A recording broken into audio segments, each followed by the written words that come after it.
David Violet here, note-taking for consecutive interpreting. We held a practice session today that I thought went so well. I actually recorded part of it, and I'd like to share that with you. It goes through the practice and demonstrates some of the principles that I advocate for how to practice. What I got about this was from my years of teaching, but it started with Danica Seleskovich in the 80s, who was one of my teachers, and she used to recommend the following manner of providing feedback to your colleague interpreter who has just done a practice interpretation. It's in 3 steps. The first step is you give an overall impression, whether it was working, whether the delivery was fast, smooth, and understandable, eye contact, etc. And importantly, and this is something you can detect from the manner of delivery, did it really go through understanding and analysis? In other words, was it really interpretation or was it word for word? So you get, generally speaking, you don't have people doing word for word, but there may be pieces. So that's number 1. Number 2, go through matters of substance. So that would be any information or anything that the source language audience would have gotten from a message and now is missing or expressed, not included correctly in the interpretation. And then 3, matters of form. You could say, I think you had the information correctly, you had the substance correctly, but the way you've said it could have been said better. And there's more to it, actually. I recommend, as you know, it's common sense, be kind. Put yourself in the shoes of the interpreter who is receiving the criticism. And if you are the one receiving it, do so knowing that they are trying to help you and try to glean the information that you need. All of these things are well demonstrated in the video I'd like to show you. This practice session went particularly well. I thought we had discussions. Several interpreters who were in attendance contributed with their ideas about listening, about analysis, about how to catch notes, and of course their critique of the interpretation, which was done by Miriam, and it was excellent. So let's take a look. Lovely. Who could do a critique on that? Something that's kind but accurate and can help Miriam do even better next time. Got a volunteer? Okay, Tony. So, like always, very impressive, Miriam. Really, very impressive. Just a few things. First of all, your delivery was very fluid. You really captured his tone, the warmth in his story. It was engaging. It was very pleasant to listen to. Okay, as a model for our way of critiquing, Tony, you gave a great. I mean, I know you maybe just started, but you evaluated her flow, her delivery, and yes, it was excellent. It was engaging, just like the speaker. And so that's a good way to start a critique. And then you started to look into maybe a point of substance that was seemed to be missing. Now, Miriam, you did find that in your notes, right? And you said there was something unclear to you there. Is that right? Yeah, it was a note-taking problem, and I was far behind. So make sure that that the person you're critiquing can find it in the notes. It's pointless to, but no, she found it, and so it was working very well. The whole process was going very well. And then we got a sort of a point where, well, what did we hear? And so at a point like this, if you're practicing with somebody alone somewhere, you might want to go back and listen to it. Although that's not really that important. It's and now I will put this in the Facebook group and stuff, and maybe I'll put it in the chat today so you can listen to it again if you want. Anyway, what we're trying to do here is sort of model what you would do in the breakout rooms, and Miriam has put her finger on what she thinks was the weak link, which was that she was behind and she didn't quite catch what was said. Is that correct, Miriam? So that's exactly what we were saying at the beginning of the hour today. We said the whole problem is listening, and then you end up, well, basically you're writing something, or you're thinking about what to write, or you're thinking about another part of the speech that you just heard, and something slips by and you don't catch it. The whole idea here is to get feedback, make you feel like, wow, I missed that. Try to take a look at why. And okay, so for you, Miriam, it was that you fell behind. Is that it? I fell behind it, and I realized it was important, but my brain couldn't figure out what he was saying. I missed the point. It was not only that I was behind, I missed the connection. Well, anyway, it's an abstract. Everybody agrees that it was all not all that obvious. So that kind of thing happens, and Jessica even feels like, well, you basically got the idea across. Tony, do you have another matter of substance by any chance, or anything else? No, I thought in terms of the level of detail that Miriam captured, it was impressive. Just very, and the whole thread, the logic behind, it was very nicely explained. I was impressed. Yeah, Young Mei? I do have one point for Miriam. What the speaker expressed when he responded to his daughter was very impressive. I mean, it impressed me greatly. His reaction, he said, "Oh my gosh, I am so sorry. I was stressed, overwhelmed, but now I need your help." I wish that kind of intensity was delivered during your rendition, because he did say, "Oh my gosh." I mean, that really stuck in my mind, and I just wrote down OMG, just a little bit, conveying the emotional aspect of the speaker. That would be great. But other than that, Miriam did capture so many details that I did not capture. But that's a very good tip of the OMG or something like that to remind you. Yeah. Yeah, and for the quote, I think when a speaker says some quote, I almost treat the quote like a number, a date, or something that's difficult to say, remember. And I try to follow very closely and notate that, because the quote usually very succinct. It's not wordy. So I just try to immediately follow the quote and try to sketch out its structure. For example, he says, between stimulus and response.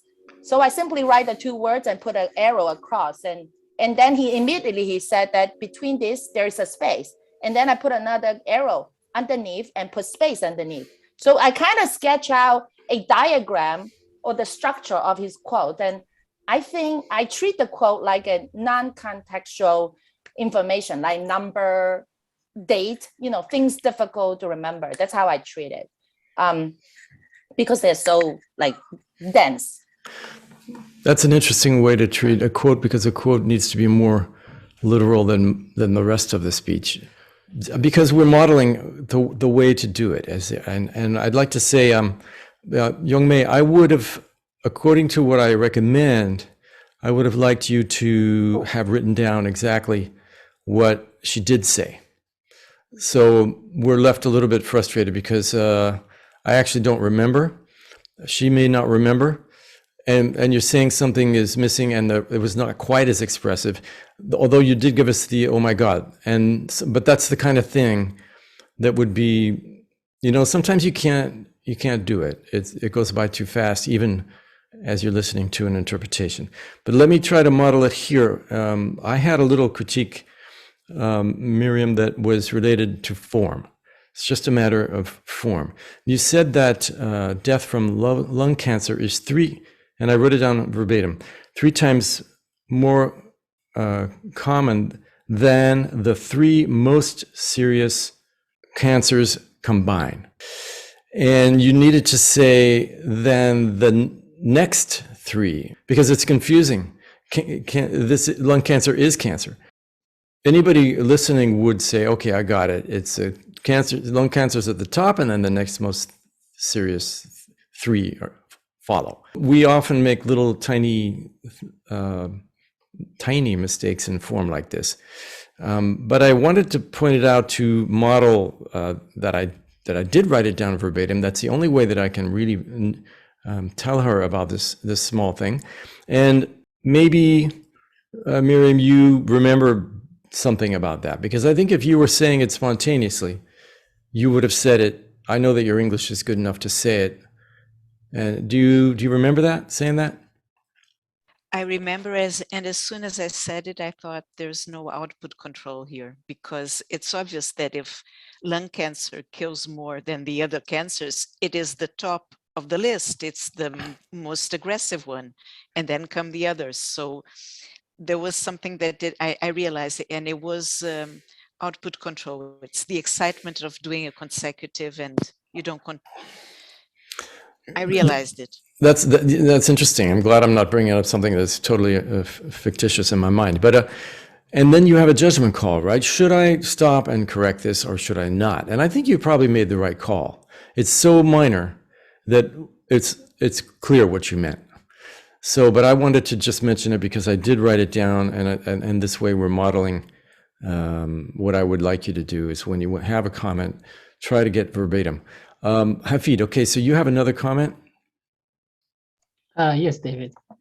Well, before I mentioned the 2 or 3 ideas, I agree that Miriam did an outstanding job in terms of conveying the main ideas, the smooth delivery, the eye contact, and the length of the original speech. So the thing that I heard differently, first of all, I think you said, I went with my daughter to run some errands, and I think he said I was getting ready to run some errands. So he was trying to get his daughter to accompany with him. He had not gone with his daughter already. He was just getting ready. That's what I heard. So please correct me if I'm wrong. So is it a matter of form or a substance? What did she say? I think, according to what I heard, that she said, I went with my daughter, and he said I was getting ready to go out and run some errands. So he had not gone with his daughter already. So he omitted the fact that it's actually still the preparation phase, and they're not actually going yet. Is that sort of it? Yeah. Yeah. And so that you heard it that way. I don't remember that, but good. You gave the actual words of what she said. Miriam, do you have any feel that that about that? I could picture him. I honestly had pictured him outside a shopping center with a girl who doesn't want to move. In my head, they were in the middle of the process. Interesting. So if he was saying, I'm getting ready, I got it wrong. Because I thought the girl got stuck and wouldn't move in the middle of the process. I see. I thought that they were at home, gathering their stuff and about to open the door and go out. And so but it's interesting how you pictured something and you had something concrete, but I think, according to the heads nodding, that it was slightly off, right? Don't most of us feel like he was at home, with his daughter saying, "Okay, are we ready? Let's go." For me, that would be a slight weakness in the listening. Or what do you think, Miriam?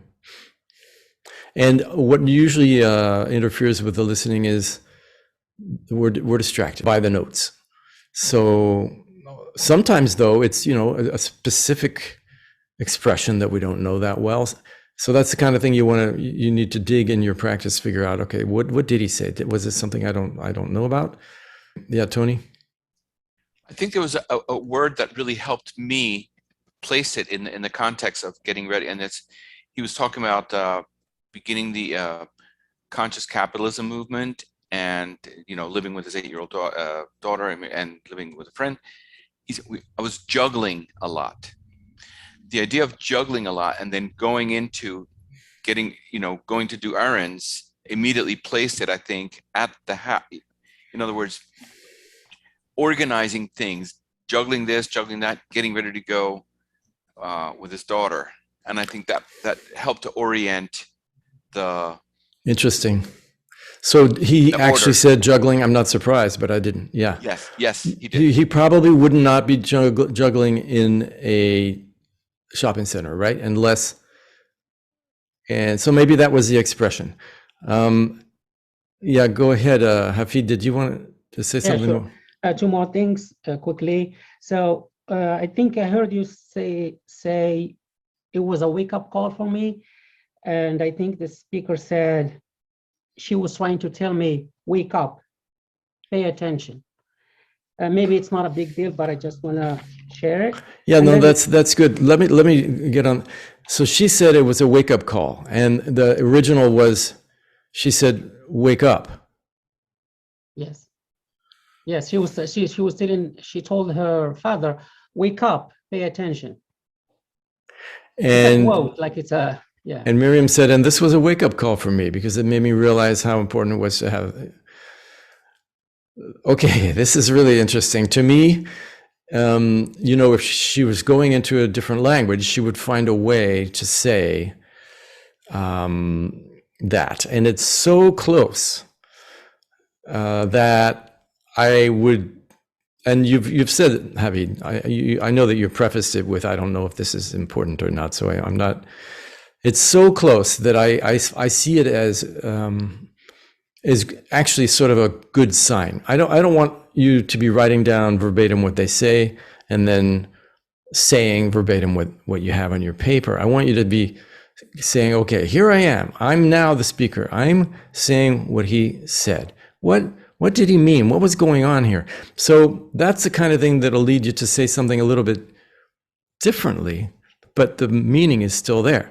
So to me, this is sort of a good sign that she didn't use the exact same words. She's using something that's close to synonymous. I'm saying this because we're trying to model here the way you should be doing it in your elsewhere, and also to demonstrate that the whole process is to do what Miriam did do, which, in my view, to put it in your own words. And it means very much the same thing, or very close.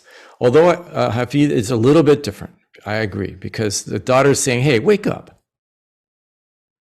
And Miriam is saying it from the point of view of the speaker. It was a wake-up call for me. Yeah, it's slightly different. It's slightly different. It is. So good for you, Hafid. Okay, go ahead. Thank you, David. So the third and last observation is related to the experiments that the Yale professor mentioned, Jason Brewer. And so he was referring to and quoting talking about the participant in the experiment, the respondent. And then Miriam kind of rendered the experiment as you. So she was like, this is what will happen to you if this experiment takes place, instead of just saying the event that happened with the respondent, with the participant in the experiment. And so, for example, she said, if you smoke, if you pay attention to the act of smoking, you will sense the chemical component of it. You will feel the burning sensation, and also the foul aftertaste. Instead of, this is after he asked the participant to pay attention to the act of smoking. This is the observations that have been noted. They felt a burning sensation, they felt a foul aftertaste, etc. How interesting. It's again another slight shift in perspective, even though it's the same thing, right? So in the original, you're saying there was an objective description. The participants found this and that, whereas Miriam said, if you do this, you will find this and that. Am I summarizing what you're saying? Yes, exactly. And this is the kind of thing that I think shows that the person is actually interpreting. So I again see it as positive, although I acknowledge that it's not the same thing. And if you really are among a bunch of psychiatrists who are who need to make this kind of super fine point, it would be better to do it the way maintain that perspective. I think it's a bit of a, I don't know, somebody might say it's yeah, I think if you have that level of precision, it could help, because you never know what their purpose is in interpreting. They may all have come to this conference with some specific purposes in mind, the great theory about the perspective of the experimenter. And if you change it because you think it's the same, but in most consecutive, that's just very, very close. And it shows that you really digested it and just put it sort of in your own words, but there is a slight shift. What do you think about that, Miriam? Am I being fair? There is a shift, and I think Hafid is a very attentive listener. I think Yes. you made very good points. Yeah. And I was wondering if I could have put first what the daughter said, wake up dead, in inverted commas, and also the results of smoking and paying attention to the act of smoking in inverted commas, to make sure that one recognizes that it's the participants who are giving the feedback of saying they finally felt that horrible aftertaste, the burning lungs, kind of in the notes signal that it's coming from a third person, like the daughter who said, wake up. That's a great idea, great you got some feedback and you switched into, well, what's the solution mode? And now you're sharing it. That's perfect. And this is just a great model of what this feedback is supposed to make happen. And this is the kind of super fine tuning that you get out of practicing consecutive. And you'll notice in your daily life, I think, that you got an edge on a lot of people because you've been nitpicking these things. And yes, Hafid has a very, very, very fine. I'm sorry, I don't mean to be. No, but it's good. And Miriam has also already found a way to put it in her notes. And you know what? This kind of thing is so important, because who knows?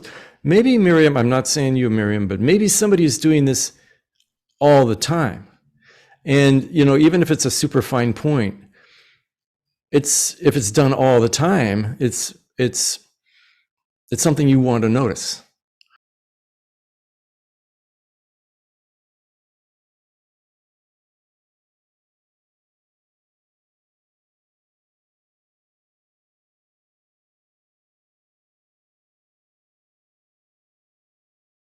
Right? It's something you want to correct in the long term, because, if you're off by 0.01% in your experiments and you just do it every single time, one day it's going to be a problem. So you should know it. I'm not saying that this is your case, Miriam, but as a example of what we're doing here, we have noticed two little things of perspective. So, and now Miriam and all of us will be a little bit more aware. Hey, it's true. It's not quite the same. And even though we know that, and there's someone listening carefully. So yeah, well, there's somebody who's going to grab it, is going to catch you. Yeah. So I'm sorry, Hafid, more? No, that's all. And I must say, I was really impressed with your delivery, and the smooth rendition is just outstanding. I couldn't possibly do it the way you did it. So the fact that I mentioned a few points doesn't mean I could do it as well as you did it. So don't worry. I just want to say something very quickly. I'm tricky because I'm very comfortable presenting, but there are mistakes. There are things that are not precise in my delivery. And there's a problem with note-taking. So it's good when someone is really paying attention. You do me a favor. It's a service you're rendering. It is. It's a service, exactly. And we've modeled here almost an ideal session, I think, because Miriam has taken it in, she's found solutions, she's seen how she might have a bit of a, I think what you meant, Miriam, by I'm tricky is that you have such a smooth and confident delivery that often people won't notice these things, right? Whereas we did, and we're able to help you because we are being pretty well, Hafid is splitting hairs, or at least I would call it splitting hairs. And but that's what we're here for. Really, it's been a great session for that. Both Tony and Hafid and everybody. So yeah, Hafid, any last words? Yeah, well, I think you did conclude, and I like the way he concluded, which was, the reason we're finding these super fine points is there's nothing else we can find, darn it, It was so good. Sort of joking, but that was very good, Miriam. Okay, let's do the next piece.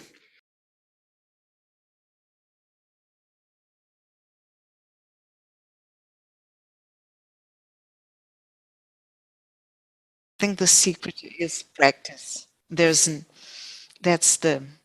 the rest you develop. You will find ways of doing shortcuts while you're practicing. Like you will say, well, I don't have to write attention down. ATT will work. And it's a shame we're not all together, because we could write our notes on a board if we were together and compare tricks like, what did you do with this? What did you do with that? You've got far too much there if we were together. But it's basically practice. That's my opinion. I'm gonna add to that. I totally agree, and I knew you would say something like that. In fact, I think we've had this conversation maybe before. I don't know, but yeah, Shia, are you okay? Are you back? Did Scotty beam you back in? Yes, thank you. I was disconnected. Yeah, we all got put back into the main meeting, and I couldn't find you. Anyway, because that was an interesting conversation we were having. And Miriam just answered about how she does it. Anyway, let me give my answer, which is, it's not the notes. It's what happens in your mind while you listen. Now, having the notes is precious support. But if the listening and the whole process doesn't go on, the notes won't work. So the proof of that is if I gave you Miriam's notes, it wouldn't work, right? And what Miriam said was, well, it's practice. And I agree. It's the fact that you learn how to listen in a way where it makes you remember. And, part of it is just the human nature. If you have to do something, your mind and body and the whole thing finally figures out how to do it. And you're not quite sure how it's doing it, but it does. It's through going through it so many times. But it is worthwhile to analyze what actually is happening, what does help. And I think it's, like Miriam said, it's the practice, and it's the way you listen and take notes at the same time and think about it. Hey, I got to get this. I can't make that mistake. Oh, there's something that's kind of tricky. I got to get that. Whoop, I can't write that and then skip listening to the next part. Oops, and keep developing all these little reflexes. And over time, you hone it into a system that just works. And there's somebody who comes sometimes. She came yesterday, Celine, and she did almost a perfect consecutive one day. And I thought it was really great because she modeled what you can end up doing with practice. Now, she did at least 1 year, at least actually 2 years of consecutive before she even got out of university. And the same here, same for me. And Miriam also said she did a university course. In those courses, you get at least a year of practice under good guidance. So don't feel discouraged. Don't feel. It's worth looking at, though, right? It's worth analyzing. But again, it's like if an athlete has to do the pole vault, it's by doing it over and over. The muscles all somehow fall into place and pull at the exact right time. The pole vaulter isn't saying, hey, okay, that muscle now, this muscle now. Although he is analyzing, or she is analyzing, okay, what did I do wrong, and all that all the time. But this part of it is just the human nature will figure out how to do it. Combine your memory, your writing, and the anticipation of that moment when you've got to perform, all of that together, having practiced it many, many times, is what makes it fall together.